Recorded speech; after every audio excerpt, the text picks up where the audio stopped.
saya dari tim 1 Teknologi IoT SMKN 11 Bandung akan menjelaskan alur program dari proyek yang kami buat, yaitu Hydrosmart.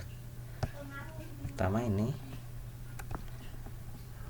library yang kami gunakan untuk program kami. ESP826 wifi.h ini untuk library koneksi ESP826, ini untuk dengan blinknya. Ini library untuk RTC DS3231, RTC lib, include DHT untuk library sensor DHT11, lalu include SPI.h. SPI yaitu serial peripheral interface, wire bisa membantu untuk RTC, dan ini untuk RTC. Ini deklarasi DHT, DHT pin, DHT type, dan blink timer. Untuk pembacaan timer pada blink dan pin pada DHT. DHT pin yang kami menggunakan pin GPIO 16 atau digital 0 pada node MCU ESP8266, dan DHT type yang kami gunakan DHT 11. Lalu ini deklarasi relay 1 berada di digital 7, relay 2 digital 8, LED 1 ada di digital 2. Ini deklarasi DS231 sebagai RTC. Share days of the week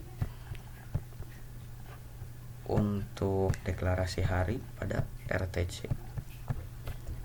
Lalu ini config untuk koneksi blink. Saat Anda membuat project pada blink, Anda pasti akan diberi out token, lalu masukkan out token ini ke dalam program. Lalu masukkan SSID Wi-Fi dan password yang akan Anda koneksikan terhadap blink dan node MCU ESP8266. Ini void sensor untuk pengerjaan pembacaan sensor melalui sensor DHT11. Float H ini sebagai pembacaan kelembaban, float T ini untuk membaca suhu. Lalu di blink virtual write, virtual pin 1 untuk membaca kelembaban, virtual pin 2 untuk membaca suhu atau temperatur. Masuk ke void setup, serial begin 115200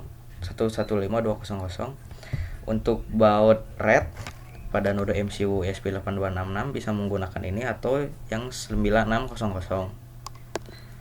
Lalu ini pin mode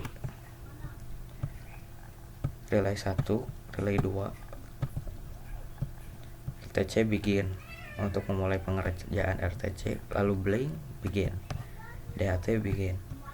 Nah, ini time set interval 1000L, yang berarti setiap 1 detik akan mengirimkan data sensor ke blink. Void loop, blink run, time run. Digital write relay 1 on. Ini berarti relay 1 akan terus menyala untuk menyalakan pompa terus menerus tanpa henti. Bisa diprogram atau tidak. Jika ini bisa saja dihapus dan langsung menyalakan lewat relaynya. Tidak perlu diprogram, tapi bisa juga diprogram. Daytime now, RTC now. Ini untuk penghitungan logik RTC.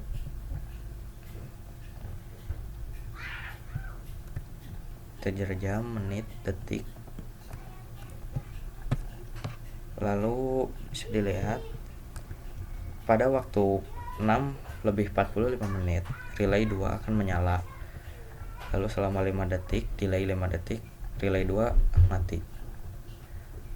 Lalu pada waktu 6:45 juga LED akan menyala dan akan mati pada waktu 16:45. Cukup sekian dari alur program yang kami buat untuk proyek kami. Lalu jadi kami akan menjelaskan bagaimana cara kerja dari proyek kami ini. Jadi Hydrosmart itu adalah produk IoT yang digunakan untuk mempermudah pengelolaan hidroponik. Di SMK 11, hidroponik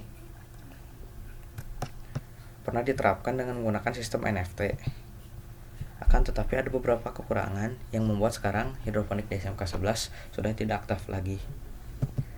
Lokasi hidroponiknya kurang ideal karena minimnya cahaya.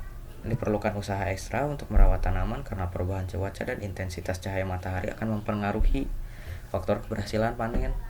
Dan juga kurangnya juga orang di sekolah untuk mengurus tanaman ini.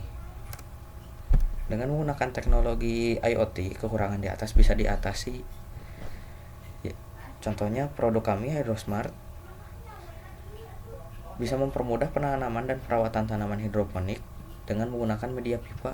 Pada umumnya hidroponik memerlukan usaha ekstra untuk perawatannya, seperti mengalirkan nutrisi secara manual, memperhatikan suhu sekitar, lokasi yang tepat, dan lainnya.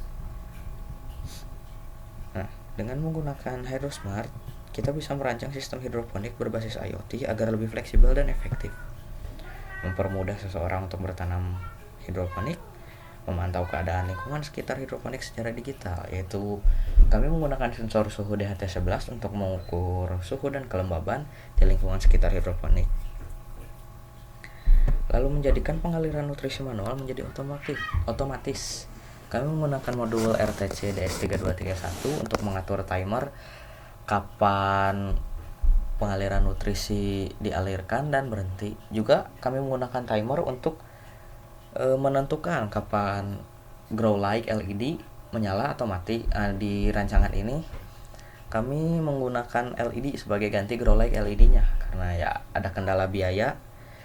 Lalu mengukur ketinggian tanaman pada hidroponik ini juga mungkin kami tidak, jadi karena kami tidak membeli sensor ultrasonik untuk mengukur ketinggiannya. Seperti yang tadi saya bilang, ada beberapa kendala yang membuat kami harus mengurangi penggunaan biaya pada rancangan kami ini.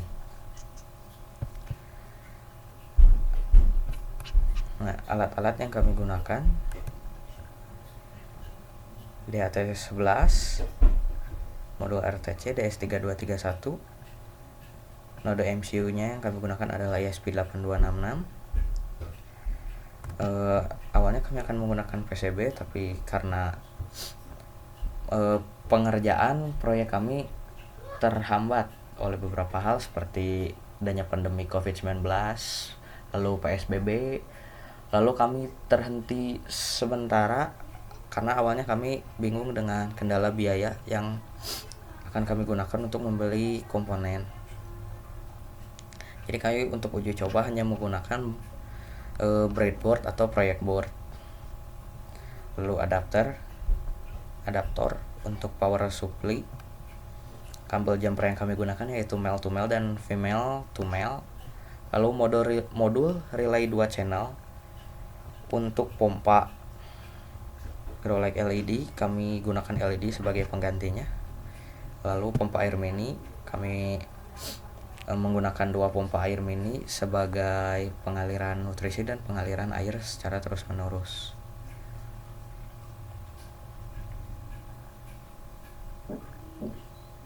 Bisa dilihat flowchart sebagai alur kerja dari alat kami.